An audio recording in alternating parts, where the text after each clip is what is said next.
امنیتي چارواکي وایي د ننګرهار په اچین ولسوالۍ ژورې سیمه کې یو شمېر د داعش ډلې غړي له خپلو وسلو او کورنیو سره یو ځای افغان امنیتي ځواکونو ته تسلیم شوي دي.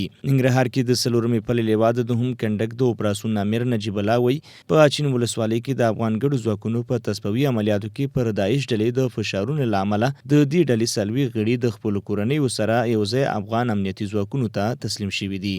تمام ارگان‌های امنیتی در اشتراک دارد در این عملیات و در این عملیات از طرف نیروهای ما بالای دشمن بالای داعش‌ها صورت گرفت که در نتیجه داعش‌ها وادار به این شدند که به ما تسلیم شوند. ساجد د ورګزی جنسي او ندیم د خیبر جنسي اوسیدونکي دي چې دواړه امنیتي ځواکونو ته تسلیم شوي دي. دوی وایي له تیرو 15 کلونو راهیسې د داعش ډلې فعال غړي وو او د افغان امنیتي ځواکونو پر وړاندې جګړې کولې. مسئولیت دا و چې بس جنگ هم دوره ډېر دی او تسلیمېدو ځینو لکه ډېرو پاکستان ته تللی شوم خو مدې وجه اندازې راغلم چې بس اندازې مې وړو لري بس اندازې تسلیم شو. بس راغلو وخت رم نه یو داسې و چې بس هغه رم نامراتیانو جنګ شروع کړی پوه شولې تا سره بل څه کېدل نو مزه بیا دلته راغلو افغانستان حکومت صاحب دغه تسلیم شو.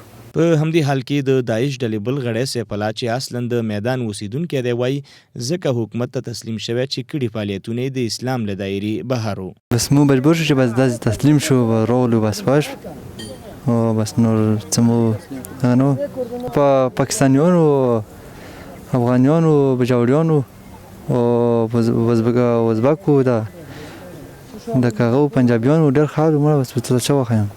افغان امنیتي او دفاعي ځواکونو په دې وروستیو کې د دې ولایت په ځینو ولسوالیو کې د داعش ډلې پر ضد خپل عملیات زیات کړي دي چې په تېره یوه اونۍ کې نږدې 300 داعش جنګیالیو له جګړې لاس اخیستی او افغان امنیتي ځواکونو ته تسلیم شوي دي. نیاز محمد خاکسار، انعکاس راډیو ټلویزیون د ننګرهار اچین ولسوالۍ.